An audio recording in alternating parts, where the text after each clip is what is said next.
reconnecting with other individuals who are teaching the Live and Free model and helping youth and family to get on the right track and be healthy. So when people hear Omaha, Nebraska, they're thinking cows and farms. Right. Paint the picture for me. What does Nebraska look like, and what are some of the issues that you and your community are going through? Interesting enough, that is what we get all the time.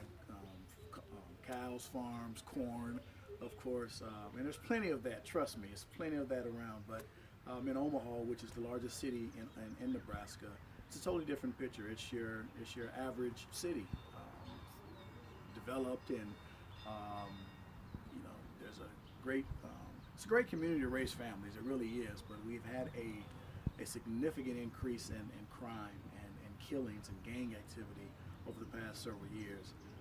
So it's very needed. The model, the teaching, the antidote, the prescription for Live and Free is so needed because there are so many people that are struggling with anger, fear, and pain. They don't know how to cope with it and know how to deal with it. So they're lashing out at one another, and also self-destruction is definitely evident in the community. So tell me this: is it just white people, or is it lower class, middle class? Like, what does the money look like, and what do the races look like, and who's affected?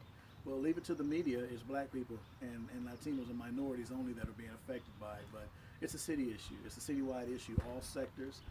Our community is polarized. You have the west, east, north, and south communities predominantly in Omaha.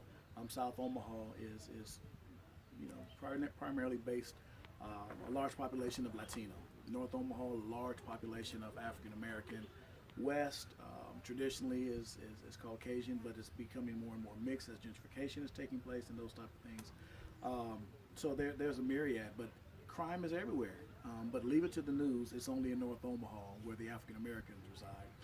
But it's something that is creeping in so many different neighborhoods, and until the city sees it as a problem that is owned by the city, then it will continue to be a problem that will never be resolved. As long as they relegate it to one particular area, we're going to continue to suffer.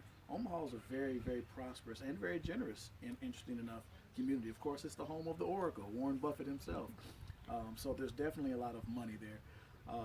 But making certain that the resources are allocated in the right places and making certain that the right people are getting access to it has definitely been a challenge. So that's why you're here, right? Because we have the Alive and Free message and model. So what are you hoping to do and to take, and what are you using now for to help your community? Since you know the city and all of that really isn't going to take that on just right now. Well, that is definitely one of the reasons why I am here. I first was introduced to Dr. Marshall and the Live and Free message about 20 years ago, and I have always remembered it. I've always held true to the core principles, and I've incorporated it into just about everything that I've done over the years. Even more so now, trying to refine that and making certain that I'm looking at best practices and within the consortium, referring to other partners that are doing well and thriving in their community, learning from them, picking their brains, and making certain that we have the best presentation that we possibly can offer back home in our community. Definitely going to go home and work as fervently as I possibly can to get more partners involved and to get many other individuals and organizations to buy into the Live and Free model. I was recently elected as the president of IMA, which is the Interdenominational Ministerial Alliance of Omaha, the metropolitan area. So there's a large number of pastors and clergy from different denominations within the Christian context that I'm definitely going to see how we can incorporate them and get the Live and Free message into their church community.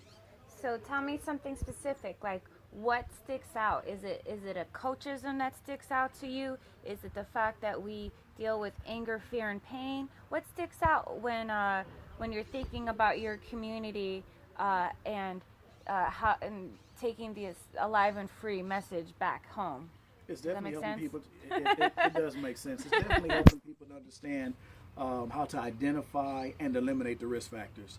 But then, in addition to that, something that has just stuck with me for the 20 years, Dr. Marshall was talking about this being a disease, a social issue, and a psychological issue and a health issue over 20 years now. And people are just now starting to talk that language. it seems that they're coming around. They try to medicate it, they try to isolate it, and so many other approaches. But he's been speaking all along that we've got to deal with anger, fear, and pain. If we don't deal with anger, fear, and pain, we're not going to resolve the issues. I love it. That's what I needed. That's what I wanted. You just delivered.